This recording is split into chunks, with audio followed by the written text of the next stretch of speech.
men's home here today, guys who I'm sure were going along in life and something happened that got you off track. And I thought, probably for at least some of you, money was involved.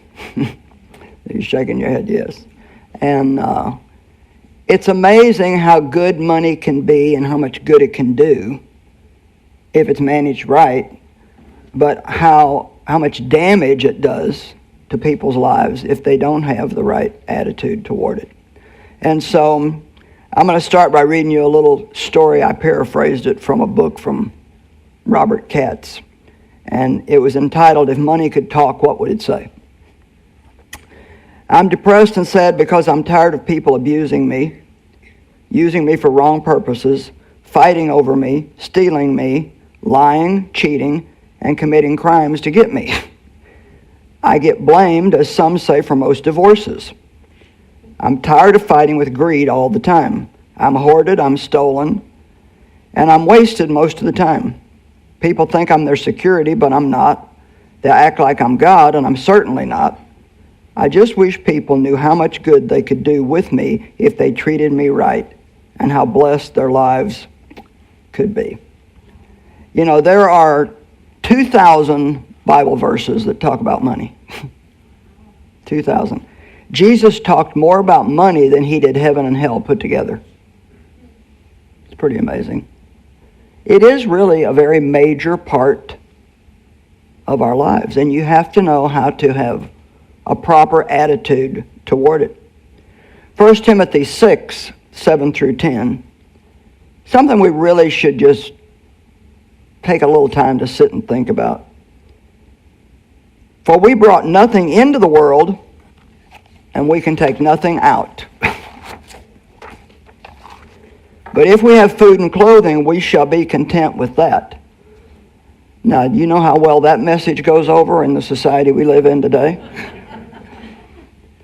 It's very difficult to get people who live in a Western culture to be content unless they have everything that seems to be out there. And I've been in a lot of third world countries, and they have very little. And to be honest, sometimes even in the midst of their great lack, they are happier and have a better attitude than some people who seem to have everything. So I really think sometimes the more we have, the unhappier we become. And it seems like the more things you have, the more things you want. Now, I believe God wants to bless us, and I believe that money's fine. Money's not evil. It's the love of money that's evil. But we need to be more focused on what we can do for other people with our money than hoarding it all and keeping it for ourselves. Which is also difficult because selfishness is ingrained in human nature without God. Those who want to get rich fall into temptation and a trap and into many foolish and harmful desires that plunge people into ruin and destruction. For the love of money is a root of all kinds of evil. Some people eager for money have wandered away from the faith and pierced themselves with many griefs. I remember one time the Lord told me there's 2 tests you have to pass concerning money. How you behave when you don't have enough, and how you behave when you have a lot. And I thought that was interesting because sometimes the more you have, the more it draws you away from God, because we can become self-reliant. We don't have needs, and so it's easy to start depending on the money to take care of us rather than God. And no matter what we have, no matter how much we have, no matter how much money somebody has invested, it could literally disappear overnight, the way the world is. And so, the love of money is evil, but not money. Money actually can be a great blessing if you learn how to use it to make other people happy. And the Bible says in Acts that it is more blessed to give than to receive. And yet it's so hard for us to get into that area of living to give rather than living to get. And the thing is if you can see the spiritual side of it, you cannot outgive God. And so the more you give, the more He's going to do for you. And the more you give, the more you do for other people, the happier you're going to be. The reason why it's more blessed to give than to receive is because if you get something, you only get the thing, which is good. I'm not against stuff. But when you give, you get joy. How many of you believe that joy is really much better than things and money? Because no matter what you have, if you have no peace and you have no joy, then what's it worth? It's worth absolutely nothing. So, James Dobson had a great revelation one time while he was playing the game Monopoly. Maybe all of you don't know what Monopoly is, and I don't have time to go in and explain it, but he was playing very aggressively, getting houses and turning them into hotels and taking everything everyone had and putting them out of the game. And soon everybody had lost all they had, and he had it all. I underline that he had it all, because isn't that what we want? We want to get it all. And that game is a good example of just, I don't care who I take it away from, and I don't care what happens to you, I want you to have nothing left, and I want to have it all. Well, it's just a game, but sometimes we can let that kind of an attitude also get into our lives. As he started putting the game away, he began throwing the pieces back in the box when he suddenly realized, and I want you to get this, when our lives are over, everything we have gained will go back in the box, so to speak. And someone else will come along and start all over with what we worked all of our lives to get. So why not spend your life doing something that will last? And the Bible tells us that what we give here is an eternal thing. I think that people that are real givers will still be getting blessed in heaven from what they gave here in the earth. So let's talk about something that most people don't even think is possible, and that's becoming and living debt-free.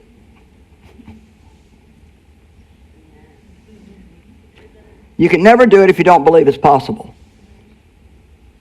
And so, all things are possible with God. You can live debt-free. Debt is very oppressive. It's a very heavy burden. Gives people nervous breakdowns, stress of all kinds. It never occurs to these people that they could live debt-free if they handle their money wisely. Mark 19:26, Jesus looked at them and said, "With man, this is impossible, but with God, all things are possible." That is like my scripture for the year. I want to really stir myself up in faith again and just believe there's nothing that God can't do. So everybody say nice and loud, I can live debt-free. I can live debt-free. Boy, doesn't that sound good? A person can never be debt-free if they're addicted to instant gratification. And boy, we have a big problem with that today, don't we? We want it right now. But if you ever want to be debt-free, you have to learn how to be patient and save for what you want, and then pay for it and not have a debt on it. Being debt-free requires saving money for things you need, and I drew a big circle around you need. Because you see, we think we need a lot of things that we really don't need. Or we can even think that we need something that we've already got 50 of at home. How many of you ladies can see a pair of earrings and think, oh, I need those? I used to buy earrings because they were pretty, and then I didn't have anything to wear them with. And a girl that I buy a lot of my clothes from, she'll have some pretty jewelry in her shop, and I'll say, "Oh boy, those are pretty. I want those." And she'll say, "Now wait a minute, Joyce. What are you going to do with them?" And I wonder how many things you have in your home, in closets and drawers, that you've paid for and have never used one time, and couldn't even find if you needed it. You have to stop spending everything you have and then borrowing more to get all these things that you want but really don't need. Now, credit cards are great if you can manage them, but to be honest, the only way that you should use credit cards, and it may take you a while to get to this point, is to not put anything on them that you cannot pay off at the end of the month. Use them for convenience only. Because what most people do is they run up this big credit card debt, and then they make the minimum payment. You know, people, you have to be an investor in life and not a gambler. You can't just do the wrong thing and gamble that you're going to get a right result, because you won't. I just wrote a book on Proverbs, and boy, I tell you, when you study Proverbs, I mean, you just come out with one conclusion. The wise man is going to prosper, and the fool is going to have nothing but a mess in their life, in every single area of their life. And to me, this is my own definition, but I say that wisdom is doing now what you'll be happy with later on.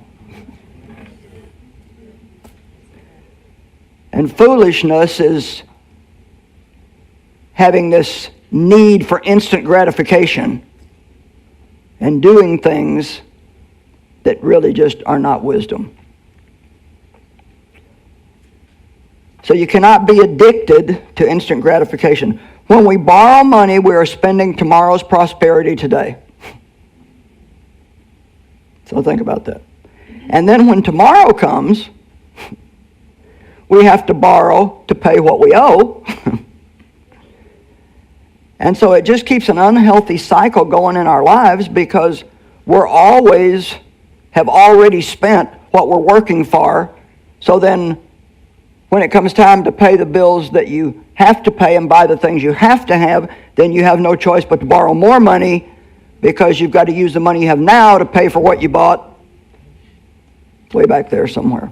And once again, so much of this is due to instant gratification and not really thinking about, do I need this?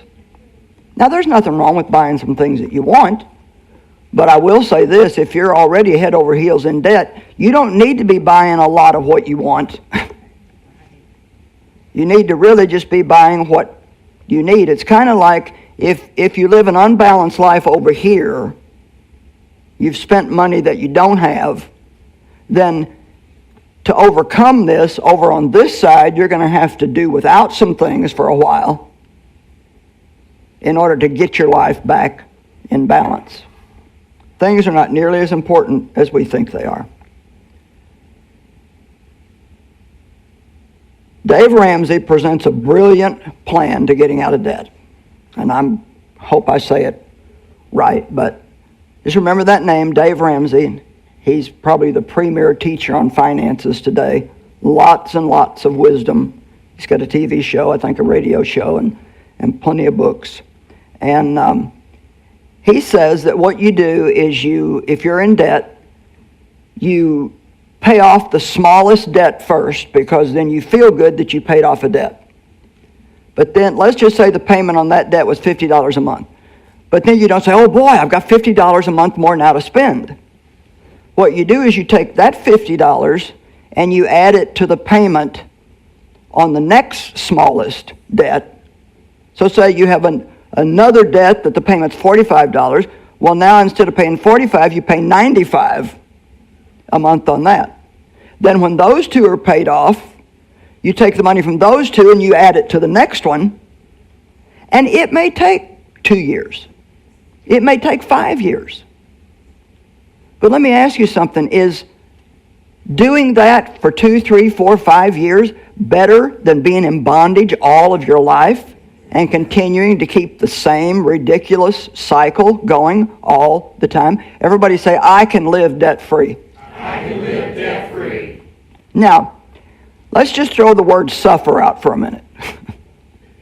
Not a word we like. But if you're going to get out of debt and be debt-free, you will have to let your flesh suffer because it wants what it wants. And it pouts and feels sorry for itself when it doesn't get it. But we are to walk according to the Spirit, not according to the flesh. To get out of debt, you're going to have to be patient, persistent, and learn the difference between what you need and what you want. Before buying anything, ask yourself if you can afford it without going in debt to get it, and if what you're going to spend on it is truly worth it to you. I heard my daughter say something that she liked something that I have, and so I thought about it and I told her, I'd like to buy you one. And she said, oh man, that'd be great. And she called me the next day and she said, you know what, I've decided not to let you buy me that. And I said, well, why not? I mean, who wouldn't want a free gift? And she said, you know what, I thought it over, and she said, yeah, I would like it, but she said, it's not worth it to me, the amount of money that it costs. And she said, I want to use your money the same way I would use mine. Now that's a smart kid. And so I want to say something, and I want you to remember this. You can't just expect money, you have to respect money.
And I think that's worth writing down and keeping.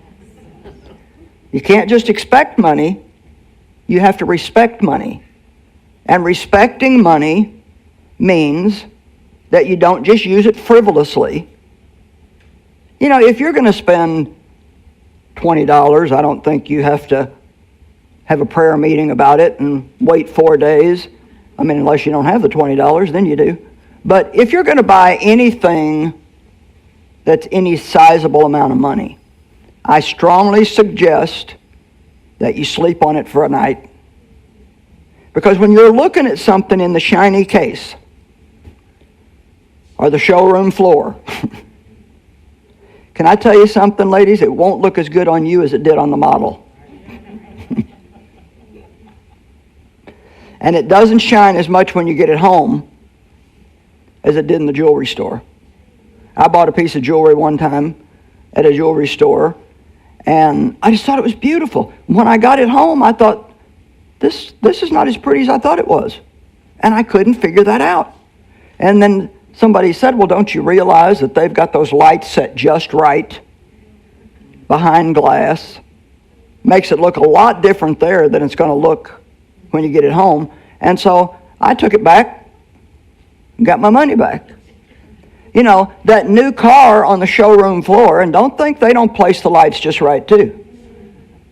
Oh my gosh, it looks so good, and it's clean. There's not a tiny little bit of dirt on it, and you think you just have to have it. But what's it going to look like in a year when you have it full of fast food wrappers and haven't washed it in a long time? And now you're stuck with what now if you buy a car? 7 years of payments sometime?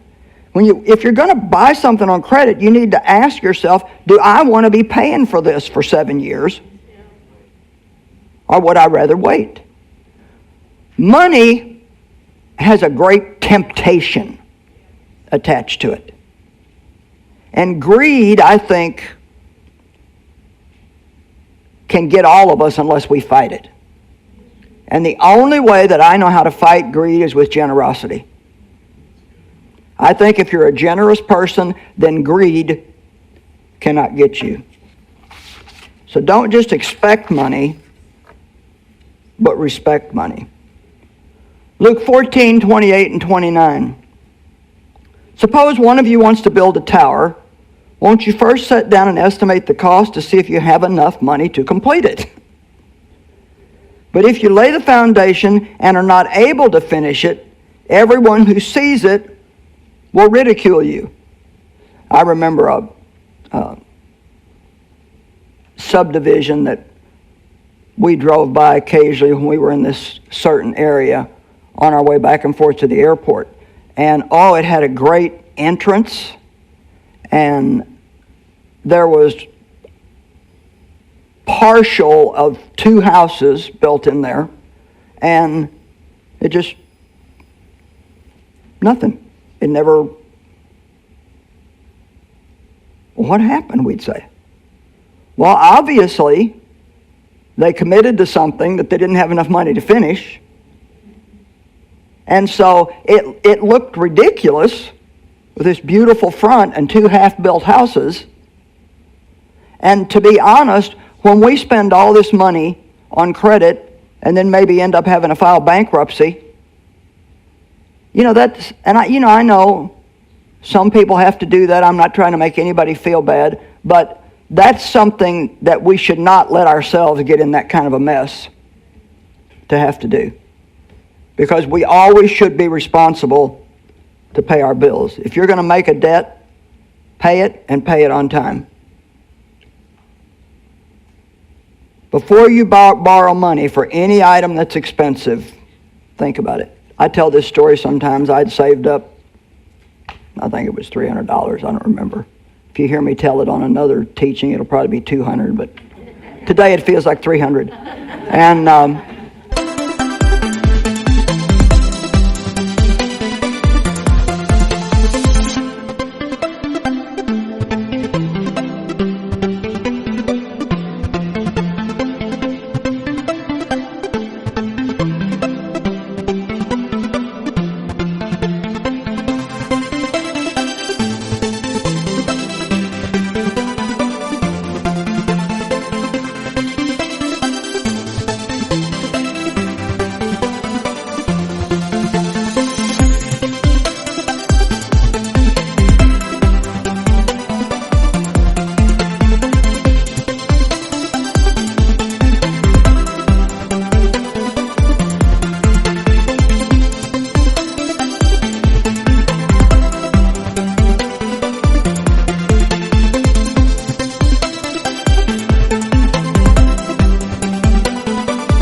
we were at the mall shopping, and I needed a new watch, and so we went by this jewelry store, and they had this watch. It had rhinestones on it, and I like things that sparkle. And a good salesperson, they know what they're doing.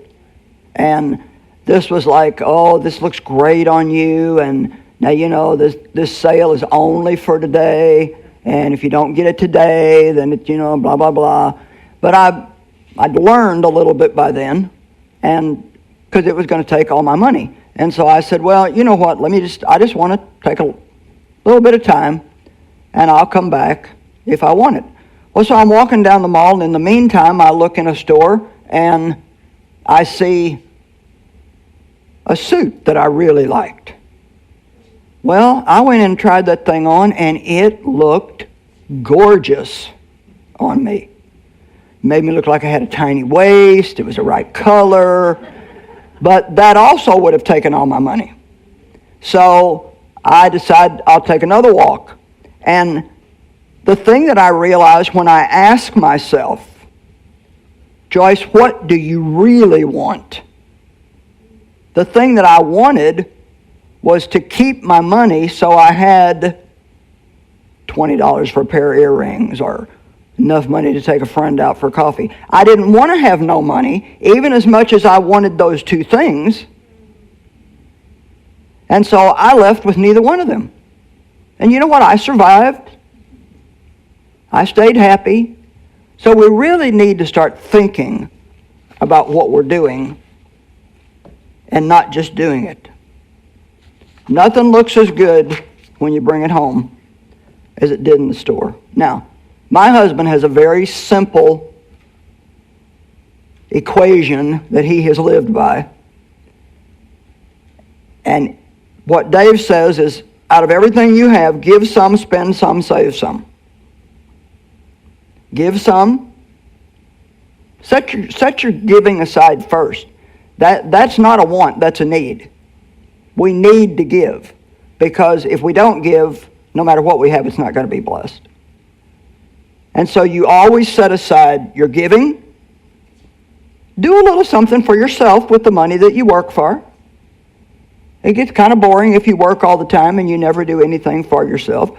Although maybe some people deserve to be bored for a little while because they've lived riotously. And then save some. What if each one of you, from the time you went to work, when maybe you were 16 or 17 or 18, would have been saving 10% of everything that you made ever since then? Just think what you would have now. And you know what? If you start doing that, you don't miss it. You really don't miss it. And so it's very wise to manage money and not let money manage you. Say it again. I can live debt-free. I can live debt-free. All right. Well, today we're offering you a little free gift. It's called Financial Management God's Way.